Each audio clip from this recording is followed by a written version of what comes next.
Counter-special attack operations generally center on locating, isolating, and assaulting key points captured by enemy special forces. Alright y'all, welcome back to Combat Arms channel.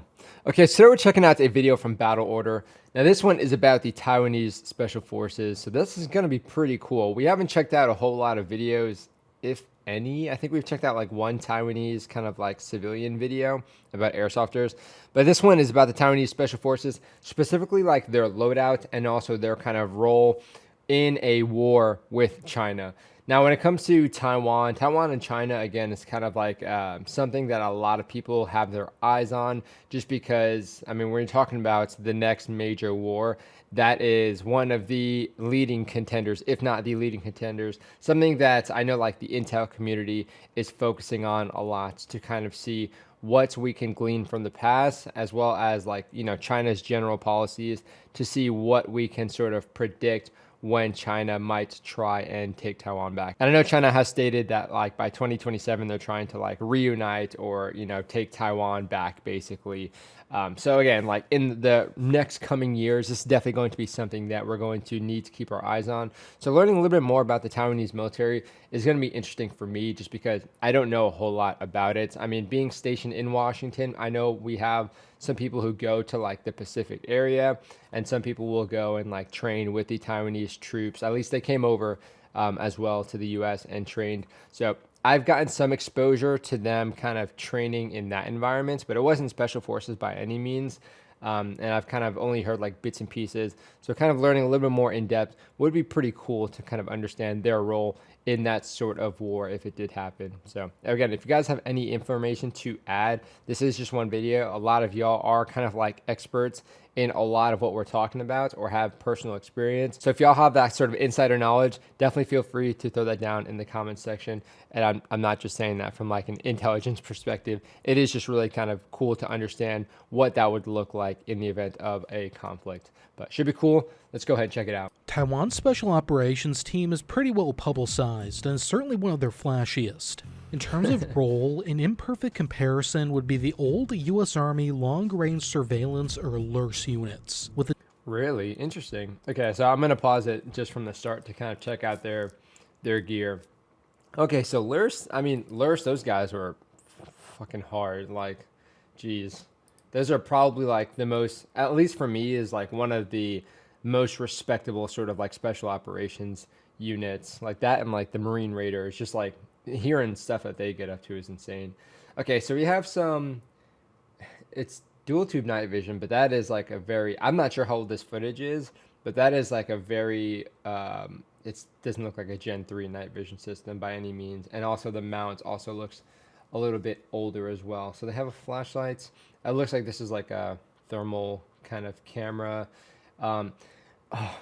Again, the hard knuckle gloves, I think should have just stayed dead back in like 2009 when like Modern Warfare 2, I might be completely off on those, but like when Modern Warfare 2 was popular, these were popular, and I think only because of Modern Warfare 2. Yeah, I think those things just need to continue to be a thing of the past. Elbow pads as well, especially ones this big. Also, just there's no place for these. I will never understand elbow pads. If y'all can provide an argument for why elbow pads are nice to have, okay, not nice to have, but like nice to wear like every time, definitely let me know. Also, this camouflage, I mean, look, it doesn't look like it works great. It looks very, and I know I'm colorblind, but it looks very like kind of black and gray. Oh, and they have the open fingers. Interesting. Yeah, that's cool until you start grabbing branches and stuff. Then it's very not cool. Okay. And then what is this? I've never seen a suppressor that had like screws. units, with a dash of Army Ranger thrown in.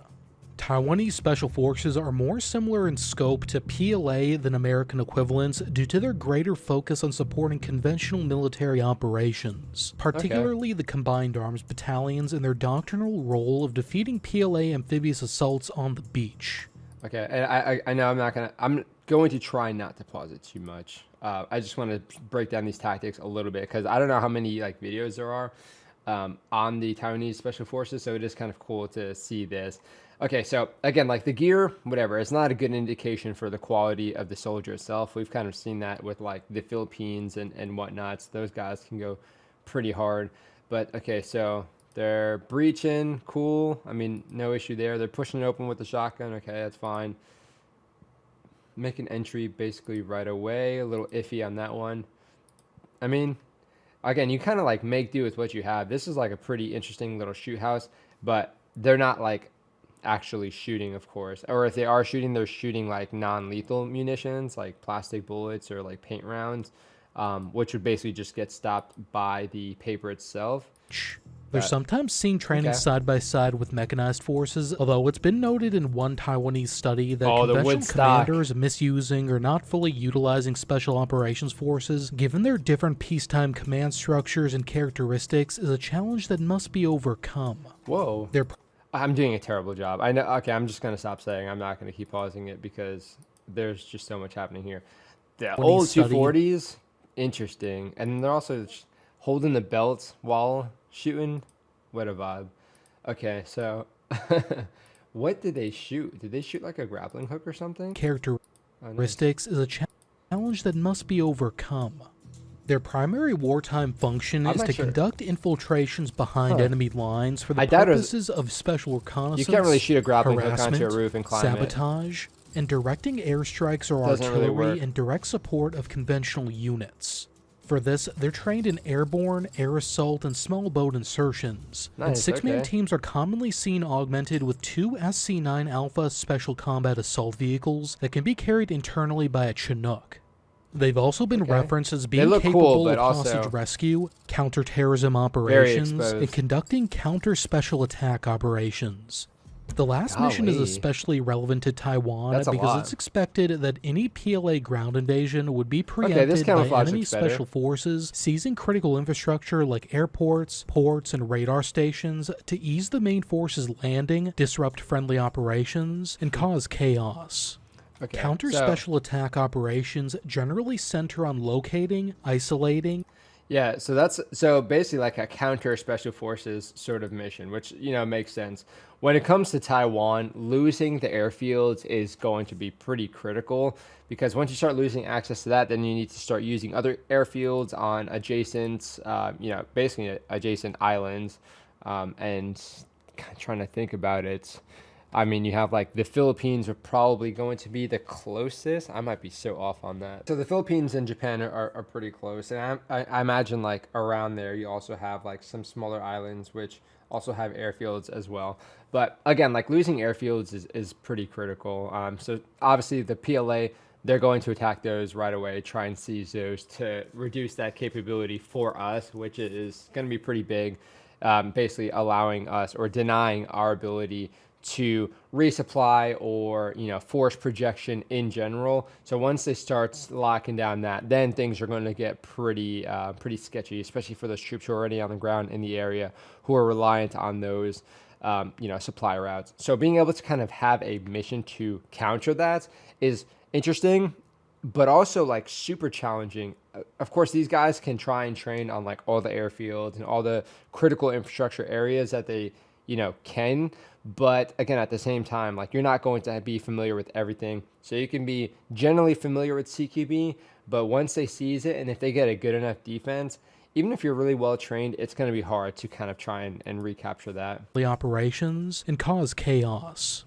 Counter special attack operations generally center on locating, isolating, and assaulting key points captured by enemy special forces. The PLA Special Forces snipers have also been mentioned as a key challenge to conventional units, so Interesting, counter-sniping is an area Taiwanese Sniper Special rifles. Forces can assist in.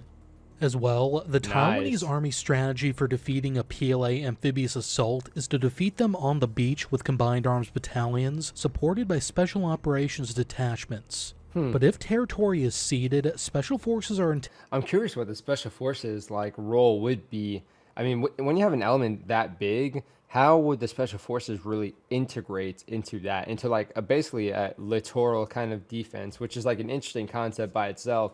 But like, I mean, I guess it's a pretty old concept. But yeah, how to integrate special forces besides just being like a sort of maneuver flanking element is interesting. And again, if you guys are a little bit more knowledgeable on how they would do that, so let me know. But super interesting to think of them integrating that much, as opposed to kind of like U.S. Special Forces, where you don't really have that integration with most of the special operations or special forces. Tended to aid in delaying the enemy by erecting obstacles and IEDs, as well as maintaining awareness of the enemy's movement and guiding in fires. If necessary, they may also conduct stay-behind operations, which could involve training in underground resistance movement to delay and attrite occupation forces.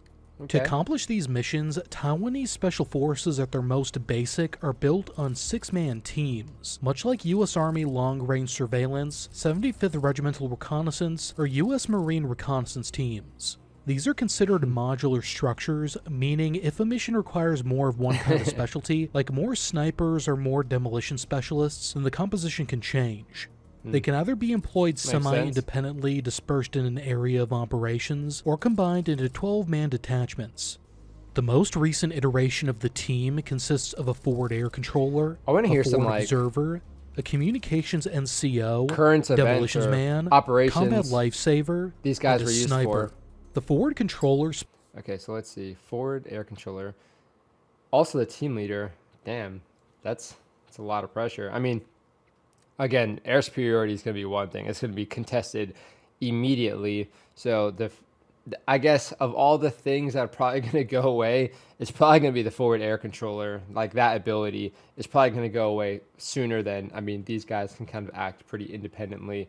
Comms obviously is going to be pretty contested. Once you go into like disrupted, denied, and degraded like space operational environments, then, maybe he might be struggling. But it's nice to have someone who at least can do maybe like field expedient comms. I'm not sure if they get like training on that to basically make antennas or defeat jamming or, just work on a different part of the electromagnetic spectrum. These guys need to be pretty squared away, pretty smart, because if you don't have comms, I mean, the special operations, I guess it's not too detrimental, but when you're talking about Taiwan and being such a small area where things are changing so quickly, these guys need to be pretty clued in, so that's pretty crucial. And yeah, demolition, nice to have, but also machine gunner. These guys, I mean, they're versatile, so I guess it really depends. I'm sure a lot of these guys can kind of just swap out roles pretty easily. But then I also just wonder how much training they can get on each specific thing to be like, more proficient than like a conventional force. Specializes in directing airstrikes, and in most recent news articles is referenced as the team leader. They're assisted in the task by the communications NCO, who carries a CS Prick 37 Charlie frequency hopping manpack radio. The forward observer, meanwhile, is primarily an artillery observer and also the spotter for the team's sniper. Among other things, they're intended to be a small drone operator. The sniper's primary jobs include targeting key personnel, like a Black discreet Hornet or intelligence something? gathering, and providing overwatch for the team during building clearing. The demolitions man is specialized in breaching, demolishing obstacles, and crafting booby traps.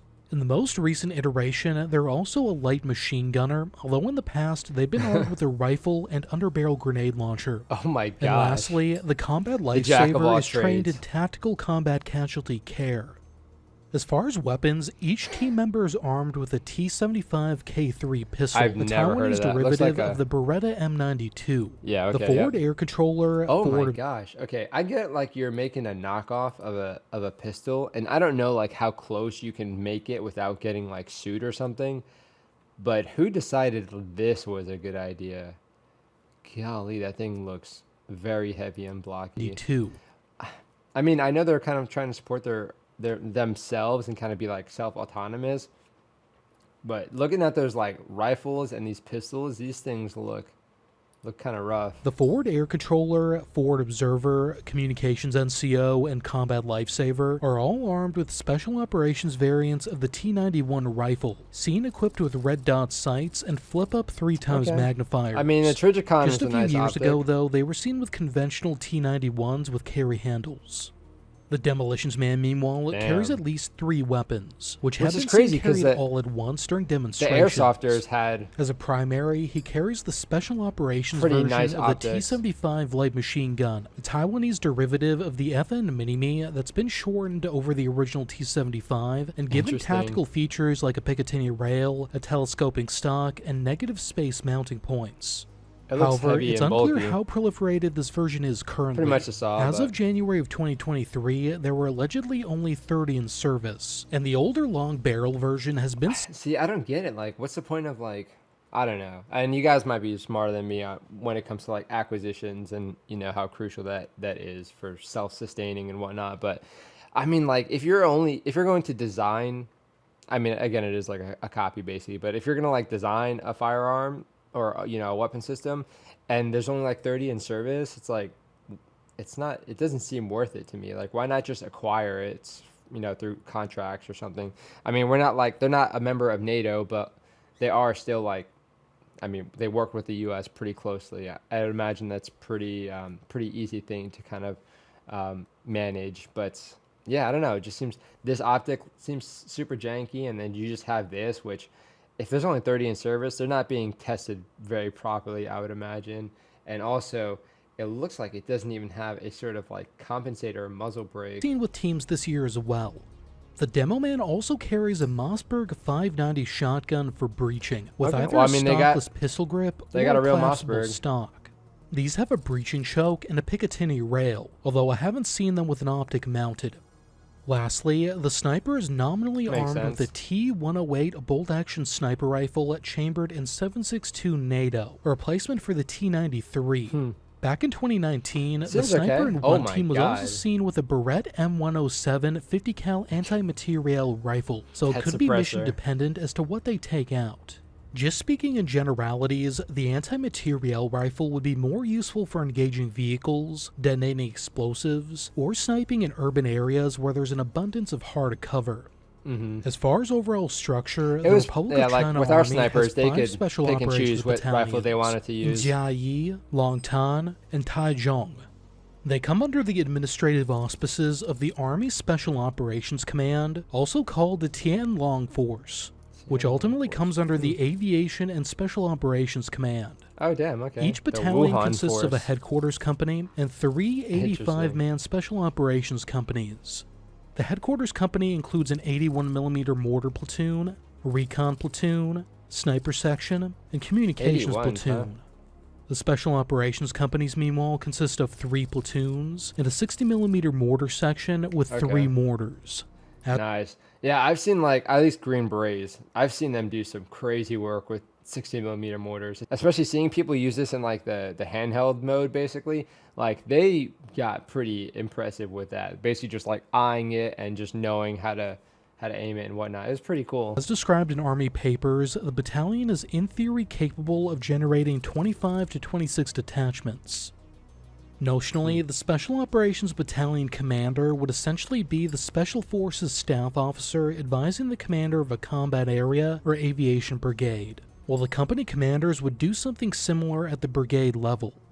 During wartime, one special operations company would be paired with each aviation brigade to conduct air assaults or rapid reinforcement with UH-60 mics, while maneuver Interesting. brigades could notionally Okay, I mean like that's pretty solid. With our, I mean we have like the newer versions of the Black Hawk, like the MH-60 or whatever. Like those, I imagine are pretty well decked out. I'm not sure how much these guys have, like you know, equipped on these to make this like specifically. Oh my God, it's raining so hard. To make this specifically like special operations or special forces capable. But I mean the Black Hawk, it's you know it's a good reliable brigades could platform. notionally get 1 or more 12-man detachments. Some graphics show multiple special operations detachments attached to a maneuver brigade actively counterattacking a PLA beachhead to supplement the battalion recon platoons. If you found this video informative, I'd really appreciate if you checked out my Patreon. Okay, I did. And again, I'll put the original video in the description. Definitely go and check out his video. But what the fuck is this? So they're going to be counterattacking on the beaches? I mean, I know, again, like the beaches are crucial when it comes to an island like Taiwan. But using special forces to counterattack, like I feel like you can just train the conventional forces to like understand how to set up like a support by fire and kind of have maneuver elements to, do their own counterattack. For special forces to do it, I don't know. And integrating with the kind of recon elements or what have you. Again, recon elements doing a counterattack. I'm not sure if they meant in that rule specifically, but that would not be too fun. At least for me, like when I was the recon platoon sergeant, platoon leader kind of combo. We were never employed for anything like that. Recon is recon, and you're not supposed to be a direct action unit. Generally speaking, recon dudes are better at being like a direct action unit than conventional, like the normal infantry dudes, just because they're like usually, at least for us, they were selected. So it was like basically like the higher caliber infantrymen, basically. So all the fundamentals were pretty solid.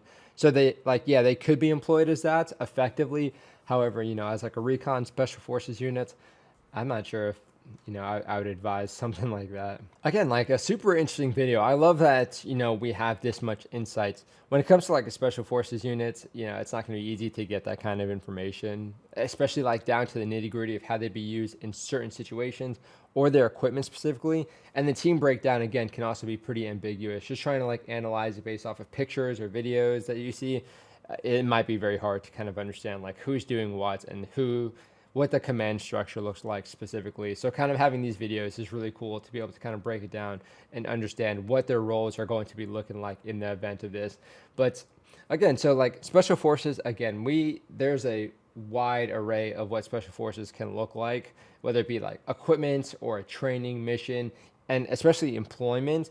And this is probably one of the most unique employments of a special forces that I've seen. But again, you're talking about Taiwan, very small island, and once you lose Taiwan, they're not really going to be like doing all this kind of relocating. The special forces are dedicated for Taiwan, as opposed to like U.S. special forces, which can operate in numerous countries and do operate in numerous countries. They are focused on Taiwan. So it might sound weird for me to hear that they're being used as this, but at the same time, they might be specialized on a specific area of a specific beach. They might have, the terrain set up. They might even have like tunnels and whatnot set up for like, assisting in this sabotage or, counterattack basically operations. So it's kind of interesting to hear it from my perspective. But again, there are a lot of things that I'm certainly missing, but it is just interesting to kind of hear a special forces unit being used like that. And of course, checking out the gear. Again, it is still weird for me to see them basically developing their own weapons and kind of using those, but in such small quantities where it almost makes sense to procure, a proven system like the M249 SAW or the Mini-Me, something that's kind of there, as opposed to trying to copy it. And, with Taiwan, again, when it comes to like autonomy, that's a big thing for them. So being able to do that, I can kind of at least appreciate that. But of course, let me know what you guys think. Again, I'm just talking from my experience in the Marine infantry, the Army infantry, and kind of, even in intelligence and general kind of command or leadership. So I can kind of understand certain things, but again, at the same time, you guys might have more experience, or, I might just be misreading something that was very easy, or I might just be misreading something that, requires a little bit more thought that I can't necessarily do, or maybe I'm not even capable of, in this kind of short time or with the information that we're actually provided. So again, with what y'all can provide, might give us some pretty good insight as to why they're employed certain ways or why they do certain things. So I do appreciate that feedback. It just lets me know, it opens my perspective a lot more, and also just allows all of us to kind of police each other. So I'm not just saying nonsense out to the internet and that's just kind of like the word of law. You guys can kind of keep me in check and let me know like, hey, dummy, obviously they're being used for this purpose, for this reason. But yeah, I really love that kind of aspect of the channel. But hopefully you guys enjoyed the video. Let me know what you guys think. And of course, if you guys want to check out the original video, I'll put the link in the video description so you can go and check it out. But that is it for this one. I'll see y'all in the next one.